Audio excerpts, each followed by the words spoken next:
My hands were still covered in flour when my sister said it. "Joanna, maybe it's better if Lily doesn't come this year." The room fell silent. My 12-year-old daughter, who just spent an hour decorating cookies, looked up, confused. And in that moment, something inside me cracked. If this story makes you emotional, don't forget to like, share, and subscribe, because what happens next will leave you speechless.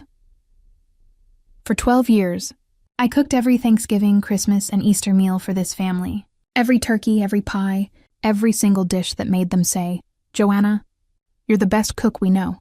I'd host, clean and smile, even when my husband Mark lost his job, and even when Lily's diagnosis turned our world upside down. They said family sticks together, but apparently, that only applied when things were easy. My sister, Karen, sat there with her perfect hair and judgmental smirk. "You know how kids get overwhelmed," she said, sipping her wine. "It's just, we want peace this year." Peace. That's what she called excluding my daughter. My mother nodded along like she was agreeing to a menu change, not the cruelest thing a family could say. I tried to stay calm. "Lily's part of this family," I said, my voice shaking. "She's not a problem to manage." Karen shrugged. "Joanna, don't make it emotional. You know how loud she gets. Just this once, let us have a normal dinner." Normal. That word echoed in my head. For 12 years, I made their holidays feel normal. I made sure everyone felt loved, comfortable, and included. And now they were telling me my little girl wasn't welcome. Like she was some sort of inconvenience. Mark squeezed my hand under the table, whispering, "Just let it go." But how could I? These people ate food cooked with my love, celebrated under my roof, and laughed at my table. And now, they wanted to erase my daughter from that picture because she didn't fit in. I smiled through tears, forcing myself not to explode. "You want a peaceful dinner?" I said quietly. "Fine, you'll get one, but I hope you're ready for what's coming." Because what they didn't know was that this year, the table they were so desperate to sit at didn't belong to them anymore. The next morning, my phone buzzed nonstop. Family group chat, exploding with messages about holiday plans and who's bringing what. My name wasn't mentioned once. Not a single word about the woman who cooked for 12 straight years. I stared at the screen, feeling a mix of anger and relief. They'd finally shown me who they were. That night, as I tucked Lily into bed, she whispered, "Mom, did I do something wrong? Aunt Karen said I make things too loud." My throat tightened. I kissed her forehead and said softly, "No, baby. You just make things real, and some people can't handle real." I turned off her light, but my mind was already racing. They wanted a peaceful dinner? Fine. I'd give them something unforgettable. I opened my laptop and pulled up the event planner I'd quietly started working with months ago. See, what my family never noticed was that while they were busy gossiping about my simple life, I was building something, an inclusive catering company that trained and employed adults with autism. I had kept it a secret, waiting for the right moment to tell them. And now, the moment had arrived. 2 days later, I sent out an email to the same relatives who had excluded us. "Holiday dinner at the Willow Hall," it said. "All food and hosting will be handled by Kind Table Events." I knew they'd show up, fancy venue, free meal, and no idea whose name was behind the brand. Sure enough, on Christmas Eve, they arrived, dressed up, smiling, pretending nothing had happened. My mom waved from across the hall. "Joanna, you look good."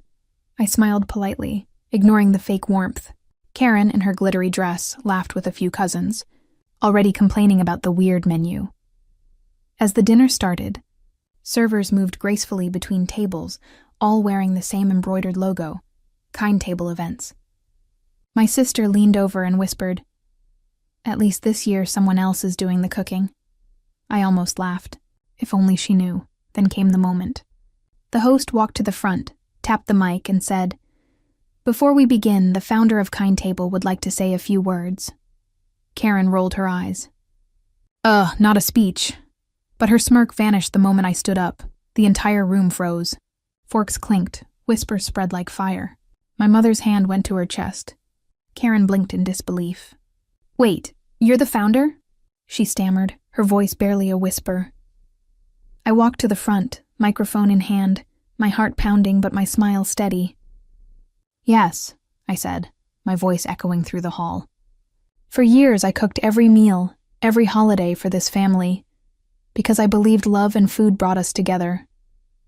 But last week I was told my daughter couldn't come because she makes things too loud.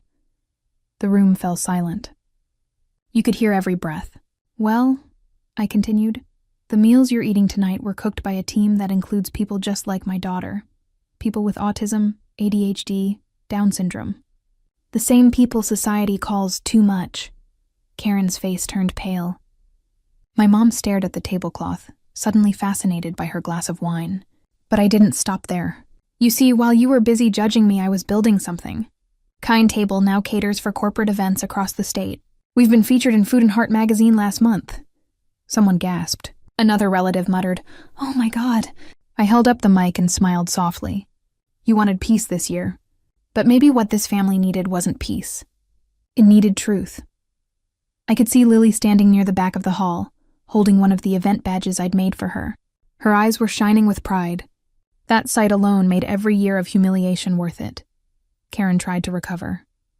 Joanna, we didn't mean... I turned toward her. You didn't mean to exclude my daughter? Or you didn't mean to get caught? The audience murmured. Even my mom couldn't look me in the eye. I placed the mic down gently and said, Dinner's on me tonight. After all, I've been doing it for years.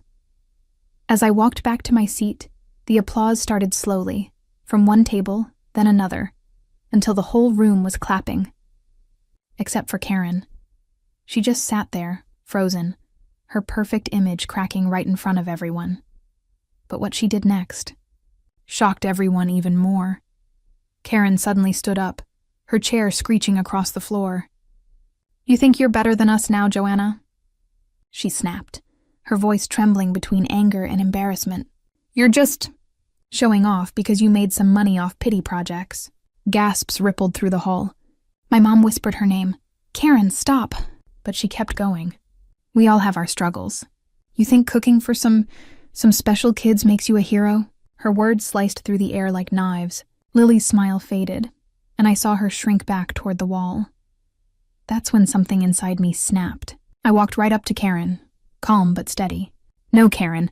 What makes me a hero is teaching kindness to a child who'll grow up better than all of us combined. The audience stayed dead silent. And let me remind you, those special kids you're mocking, they're the reason you're eating tonight. Because this entire event, the hall, the decor, the 5-course meal, was sponsored by them. By their hard work, I turned to the crowd. Every dish tonight was made with care by my employees. People who were told they'd never hold jobs, never be capable, never be enough. But here they are, proving everyone wrong. Karen's face turned red. You're making me look bad, she shouted. I tilted my head. I didn't make you look bad, Karen. Your words did. Lily peeked from behind the curtain then, holding a tray of cookies she'd helped decorate that morning. One of the servers gently guided her forward. Mom, she said softly, can I pass these out? My voice cracked. Of course, baby, the crowd melted. People smiled, took cookies, and congratulated her. Even a few aunts came forward, teary-eyed, telling me they had no idea what I'd built. My mom stood up slowly, walking toward me. Joanna, I'm sorry, she said, her voice trembling. We were wrong. About everything. For a second, I almost forgave her. But then I looked at Lily, her small hands offering cookies to people who once didn't want her around, and I realized forgiveness would have to be earned. I took a deep breath, straightened my shoulders, and said, Mom, you raised us to love family. I'm just doing it better. The crowd burst into quiet applause again, but I wasn't finished. I could tell from Karen's clenched fists and bitter stare that she wasn't done either. And I was right, because what she said next changed everything. Karen's voice cracked as she shouted across the hall. You're not some saint, Joanna. You're just jealous because you never had what I did. Attention, success, a real family. The room went quiet again. Even the servers stopped moving. Everyone was watching us, waiting. I looked straight at her, calm as ever. You're right, I said softly. I didn't have what you had, I didn't have parents cheering for me or siblings who believed in me. I had to cheer for myself while you were busy making fun of me." Her smirk faltered. I walked closer, lowering my voice but making sure everyone could hear. "You had attention. I had purpose. You had comfort. I had courage. And when the world turned its back on me, I built something no one could take away." I turned to the crowd again, raising my voice. "You see, family isn't about blood. It's about who shows up when no one else does. And tonight my daughter, and the people you once called different, showed up and made this entire night possible. That's what real success looks like." Karen's eyes filled with tears, but she still whispered, "You think anyone cares?" Before I could answer, Lily's small voice came from behind me. "I care, Mommy." She walked up, clutching one of the cookies, and handed it to Karen. "You can have this one. It's not too loud." The entire hall went silent again, then erupted in soft laughter, tears, and applause. Karen couldn't even look at her. She just took the cookie, trembling, her pride swallowed whole. I wrapped my arm around Lily, feeling her heartbeat against mine. The same little girl they said didn't belong had just silenced an entire room. With love. I took the mic one last time and said, "For 12 years I cooked every holiday meal for people who didn't see my worth. But this year I cooked for those who do." The lights dimmed, soft music played, and as people stood to clap, I saw something I'd never seen before. Respect. Real, honest respect. Karen slipped out quietly, her heels echoing down the hall. My mother hugged me tightly, whispering, "You made us all proud tonight, Joanna." I smiled and looked down at Lily, who was dancing between the tables, laughing freely for the first time in months. That's when I realized, revenge doesn't always come through anger.